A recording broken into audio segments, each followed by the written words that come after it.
Muito boa tarde. Hoje assinala-se o Dia Mundial das Doenças Raras e para falar sobre este tema está comigo o Presidente da Direção da FEDRA, que é a Federação de Doenças Raras de Portugal, Rui Barros Silva. Boa tarde e muito obrigada por ter aceitado o convite para Muito falar bem. sobre isto. O que é exatamente, o que são as doenças raras? Como é que nós definimos o que é uma doença rara ou não rara? Uma doença rara tem a ver com a sua prevalência na população. Ela é rara quando é considerada, quando afeta uma em cada 2.000 pessoas, ou para um outro rácio mais abrangente, quando a prevalência é inferior a 5 pessoas em cada 10.000. Isto leva-nos a pensar que o facto de serem doenças raras, na globalidade, elas afetam cerca de 320 milhões de pessoas no mundo. Destas pessoas, mais de metade são crianças e cerca de 30% morrem antes dos 5 anos. Isto tem alguma lógica, apesar de parecer uma notícia muito má, mas obviamente que as doenças raras, em alguns casos, ou na maior parte deles, estão num espectro de doenças que não têm cura ou reduzem muito o tempo de vida dos portadores de doenças raras e, portanto, temos muito mais crianças do que adultos com doenças raras deste tipo. As doenças raras até serão ou são a principal causa de mortalidade infantil nos países desenvolvidos. Na Europa, as doenças raras afetam cerca de 7% da população, para um total de 30 milhões de cidadãos, e a Direção-Geral de Saúde em Portugal considera que em Portugal haverá entre 600 mil e 800 mil pessoas com doença rara. O que quer dizer que nós, quando estamos a falar de doenças raras, independentemente daquele que é a área específica relacionada com a saúde, tem a ver exatamente com a prevalência dessa doença nos humanos. Da sua experiência, o número de doenças raras tem vindo a aumentar ou vem em linha com o que já existe? Olha, eu não lhe consigo dizer isso, mas, no entanto, não consigo dizer isso no sentido de ter uma opinião própria. Eu tenho contacto com os registros, que são muito impressionantes acerca dessa questão que levanta. Porque, do ponto de vista científico, por semana são registadas mais 5 a 8 doenças que não estavam registadas antes.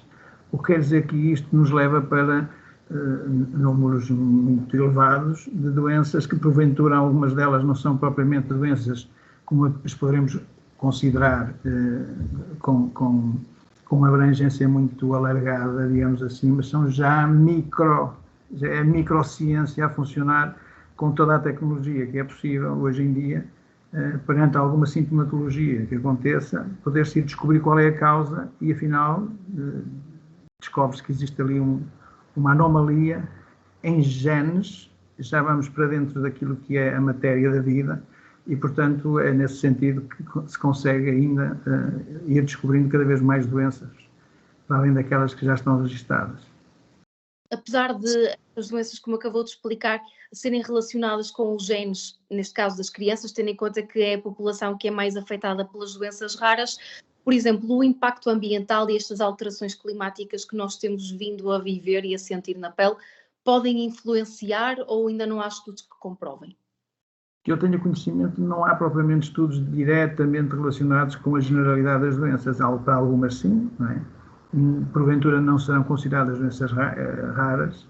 Estamos a falar de coisas normais como alergias e algumas patologias relacionadas com essas questões relacionadas com o meio ambiente, mas que não são consideradas propriamente doenças raras porque, na verdade, afetam um espectro largo da população, não é? Todos nós conhecemos alguém com alergias e não tem a ver propriamente diretamente com aquilo que são as alterações climáticas e aquilo que elas nos possam provocar, porque as alterações climáticas provocam fenómenos muito extraordinários em relação àquilo que é o habitual. Chove muito concentrado em determinado momento, a temperatura começa a subir e tudo isso ainda não há propriamente um reflexo assim medido que eu saiba e que tenha conhecimento, apesar de quando as temperaturas sobem para níveis fora do normal, obviamente que as populações mais idosas, os cidadãos mais idosos, padecem muito mais, conforme se sabe, não é?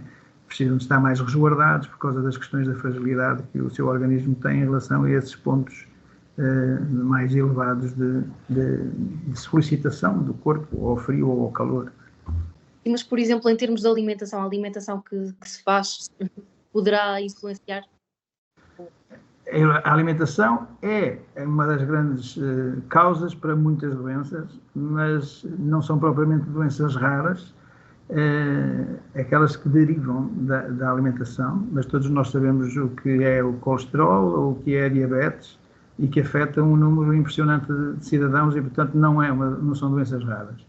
Existem doenças raras relacionadas com as proteínas, por exemplo, como, por exemplo, doenças hereditárias do metabolismo, em que os cidadãos têm uma doença que é um problema de não terem capacidade de fazerem a metabolização de determinada proteína, por exemplo. E, portanto, têm uma dieta muito restritiva, por exemplo, em proteínas, o que quer dizer que não podem comer nem pão, nem fruta, nem ovos, nem leite, e, portanto, têm que fazer uma dieta com produtos extremamente especiais. Felizmente que a ciência e a tecnologia conseguem produzi-los, o que acontece nesses organismos, e obviamente que tem de começar logo desde bebés, o próprio leite da mãe é nocivo, para que se tenha uma ideia, mas, no entanto, a ciência já está evoluída o suficiente para se encontrar meios de poder compensar aquilo que é a restrição alimentar com produtos que tentam assemelhar-se aos produtos proibidos, para que a dieta dessas pessoas possa ser quase normal. O reflexo destas doenças, em geral, ou conduzem à deficiência mental profunda. E, portanto, são situações muito extremas e que necessitam de extremo cuidado logo a partir da nascença. E essas, sim, são doenças que estão relacionadas diretamente com a alimentação. Mas é o organismo das pessoas que têm uma deficiência que não consegue metabolizar os produtos, os nutrientes, não é? Neste caso, proteínas. Dr. Rui, neste caso está a representar a FEDRA. Qual é o papel desta federação no tratamento ou na ajuda das doenças raras? A FEDRA é uma federação e, portanto, a FEDRA não tem associados pessoas com deficiência ou com doença rara. Os associados da FEDRA são associações e, portanto, nós congregamos as associações que se queiram juntar a nós.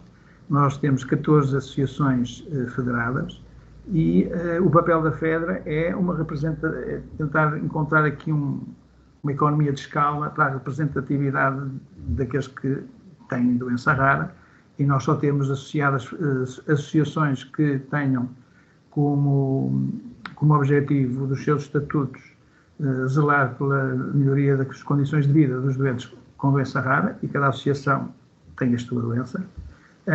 E nós temos uma missão, digamos, de representação ao nível mais político e de organização e de participação naquilo que o Estado produz enquanto legislação ou enquanto convenções que possam apoiar e defender os interesses das pessoas com doença rara e as pessoas que têm consequências na vida social por serem pessoas portadoras de doenças raras que, em geral, lhes atribui alguma deficiência.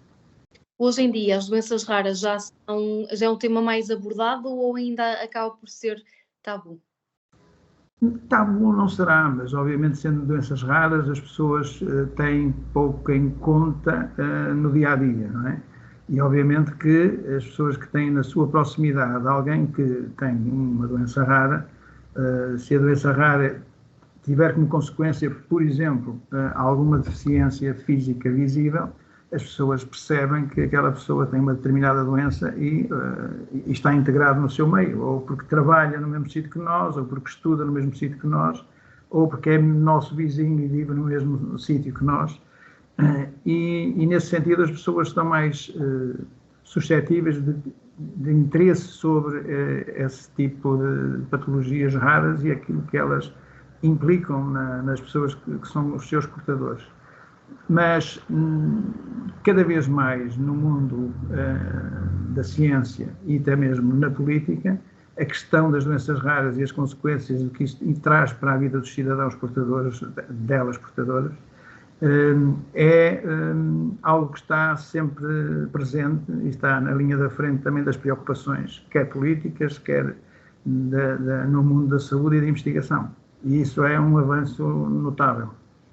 Já que fala em investigação, lanço-lhe já a última questão, que em Coimbra vai nascer um centro de investigação e também de desenvolvimento e produção de terapêutica génica, que vai tratar doenças graves, inclusive doenças como doenças raras.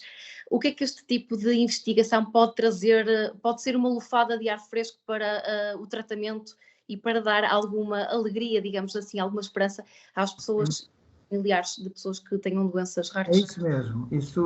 A boa notícia é aumentar o nível da esperança, porque quando se trata de investigações sobre doenças raras, entre o momento em que se investiga, porque alguém tem um sintoma e se descobre que existe um tal defeito num gene que seja, entre esse momento e conseguir-se descobrir qual é que é o método científico para conseguir eliminar esse problema, passam muitos anos, há legislação específica em relação aos testes médicos das pessoas diretamente e, portanto, é excelente que na investigação haja espaço e investimento, financiamento para que esses estudos possam existir.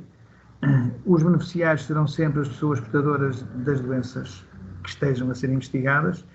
Aumenta o grau de esperança, mas temos de ser cautelosos para não pôr essa esperança assim tão elevada, porque para que a coisa seja feita com o cuidado que ela merece e não seja uma espécie de aventura, medeia muito tempo entre esse momento do início e do fim. Mas, obviamente, para qualquer chegada a um fim, que será desejado, nada há como começar e, portanto, isso só são boas notícias para o mundo das doenças raras, como é óbvio.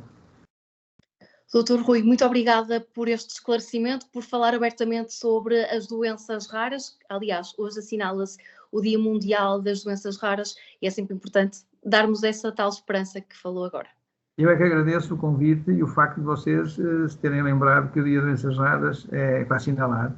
E fico feliz por ter chamado pela FEDRA, porque o nosso objetivo é exatamente divulgar e chamar a atenção para as problemáticas relacionadas com as doenças raras e a vida das pessoas portadoras dessas doenças. Obrigado. Muito obrigada.